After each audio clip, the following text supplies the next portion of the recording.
Məhəbbət obyektinin inkişafı, sevmək bacarığının inkişafı ilə əlaqədardır.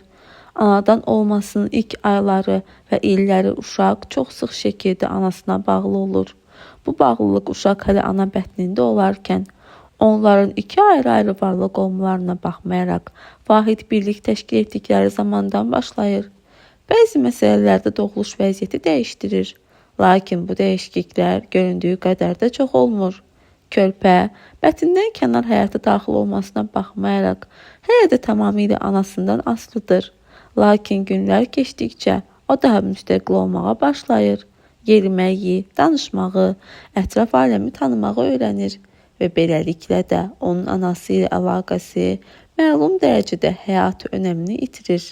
Əvəzində isə ata ilə münasibətlər daha böyük əhəmiyyət kəsb etməyə başlayır.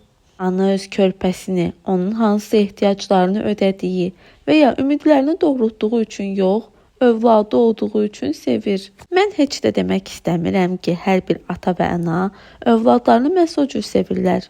Mən onların şəxsiyyətində təzahür edən atalıq və analıq başlanğıclarını nəzərdə tuturam. Qeyri-şərtsiz məhəbbət nəinki uşağın, istənilən adamın ən güclü arzularından biridir. Digər tərəfdən hansısa yaxşı cəhətlərinə, məhəbbətə layiq olduğuna görə sevilirsənsə, birdən mən sevgisini qazanmağa çalışdığım insanın gözündən düşərəm və s. kimi bu cür şübhələr yaranır. Məhəbbətin yox olması qorxusu peyda olur.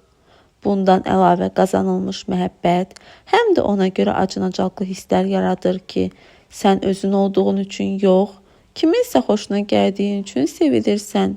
Biraz da dərinə getsək, heç sevilmirsən, istifadə olunursan. Təəccüblü deyil ki, uşaq yaşlarında olduğu kimi böyük yaşlarından sonra da insan ana məhəbbətinə daim ehtiyac duyur. Ana məhəbbəti bir çox uşağın payına düşür. Böyük adam üçün bu istəyin ödənilməsi daha çətin olur. Nisbətən əlverişli inkişaf şəraitində bu istək normal şəhvani məhəbbətin bir hissəsi olmağa, çox zaman dini, daha əksər hallarda isə nevroz formasında təzahür etməyə başlayır.